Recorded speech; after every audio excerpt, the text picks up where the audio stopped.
marijuana, then asks for Roland's identification and for him to step out. This is when officers say Roland begins to run away.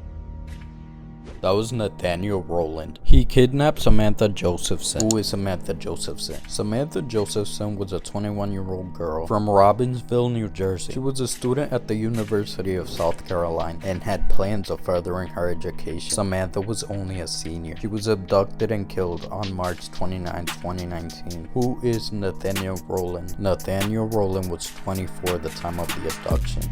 He's 27 now. He was a resident of East Clarendon. He went to East Clarendon, was a student athlete. It looked like he was doing good for himself, at least for a high school student. But then he ruined it. Nathaniel only had one past felony arrest that was in South Carolina from 2018 for obtaining property under false pretense. That's only what law enforcement knows about him though.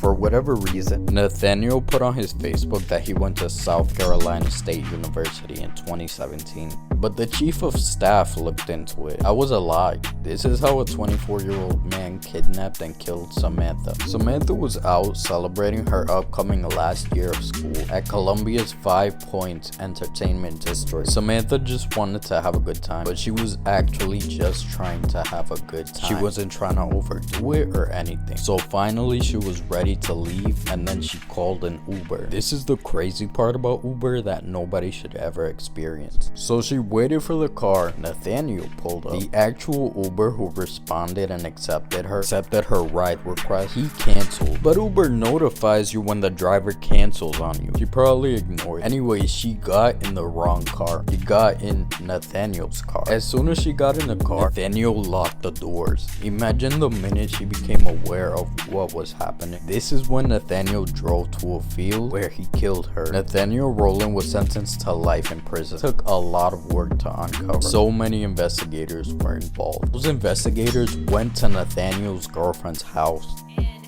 how long have you lived in Columbia? 14 years. They found evidence. I want to say, how do you get evidence in someone else's home? But anything can be evidence. But also, why would you go anywhere else after committing a crime like this? Fucking idiot. So yeah, he had a girlfriend at the time, and she lived in a condo. Police went to the condo and they found a bloody white sheet in her garbage can. Sometimes I feel like people want to get caught. Like I said, fucking idiot. And that wasn't even the only piece of evidence uncovered in that hole. Along with that were bloody bleach wipes. I'm really starting to get annoyed at how stupid this man is. Anyways, wipes and duct tape. They then examined Nathaniel, but didn't have any marks on him at all.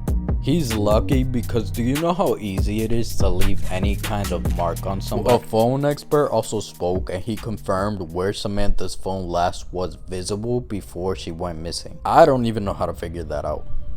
And Nathaniel making these stupid choices. There were actual texts between him and his girlfriend revolving around the murder that he just committed. His girlfriend texted him telling him that there was blood on the shoes of her dog. That means that at some point they all rode in the car together at some point after just murdering somebody. I kind of don't understand if the girlfriend was a part of it in any way, or if she thought it was his blood, or just casually kill somebody and then decides to bring his kid and his girlfriend on a fucking car ride and did not smell in the car while they drove. But have you ever heard no evidence left behind? I feel like people like Nathaniel never heard that before.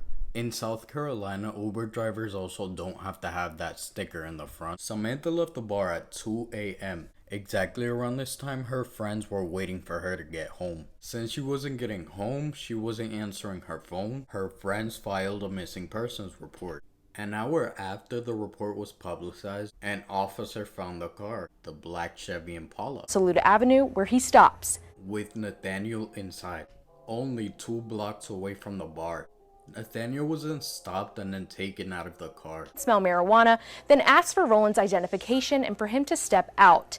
This is when He ran because he knew he was gonna get arrested. This is when officers say Roland begins to run away. He was taken down and then he was walked back to his car. An officer saw blood all over the front seat. Nathaniel was then taken into custody. A further and more thorough examination of the car proved that there was blood in the glove compartment and the trunk. The blood proved that Nathaniel was guilty no matter what. The blood was tested and it ended up being Samantha's. The car actually contained a lot of evidence. Samantha's phone was found in between the seat, bleach, window cleaner. When the car was finally taken in, a lot more was uncovered. This is the idea investigators had put together. Nathaniel was driving his car. He drove up to the bar, and because it was on camera, police figured that Samantha was standing there waiting for a ride. Then she got in the wrong car by mistake.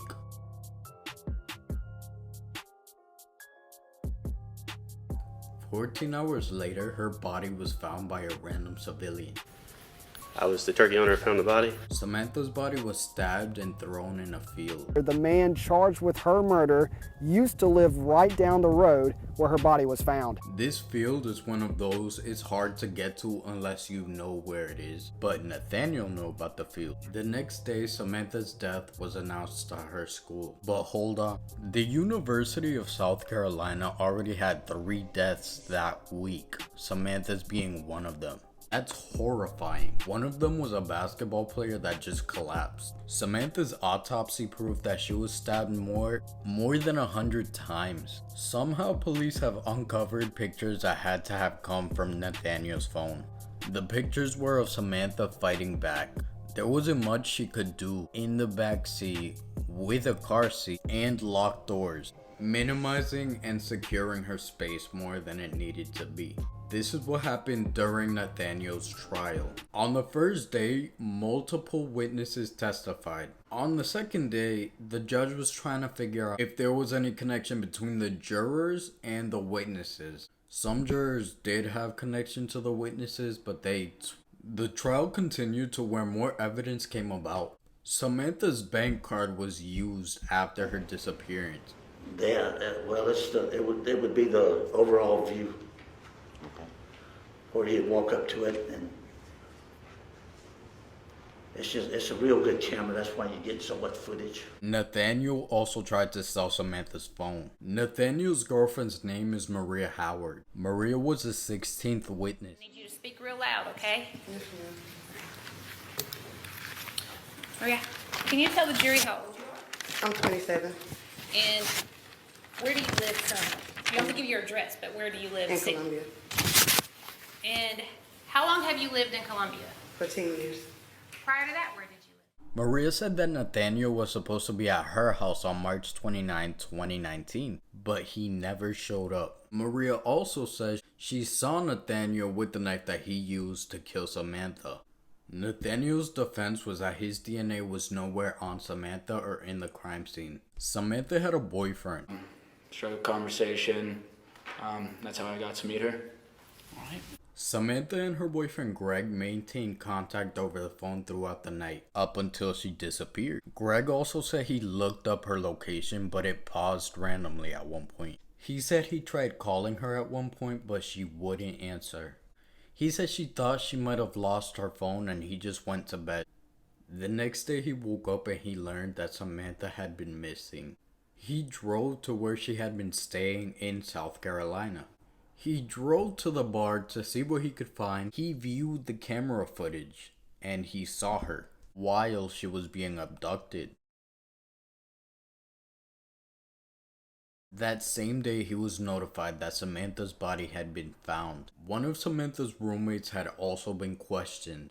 She said it made her nervous that Samantha would not answer her phone, and it became somewhat impossible to track her.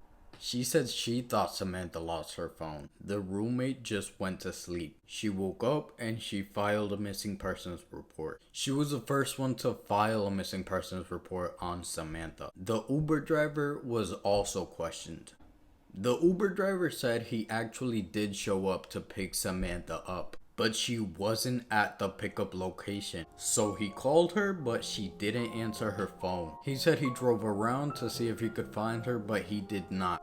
and he even voluntarily gave a DNA sample. Law enforcement showed up to Samantha's job, but Samantha hadn't shown up or called. Law enforcement then confronted one of the bar security guards, but all he could do was supply CCTV footage from that night. Nathaniel was sentenced to life in prison in July 27, 2021. He was charged with kidnapping, murder, and possession of a weapon. Samantha's DNA was found on Nathaniel's fingernails. The jury found him guilty after an hour of deliberation. Nathaniel's mother and father insist that he is innocent and he wouldn't do something like that. Nate passed out at a house party. Yeah. He checked his pockets when he woke up. He checked his pockets, he didn't have his keys. So he walked outside to try to find his vehicle. He found the vehicle, opened the door, seen his keys, and seen all the blood inside.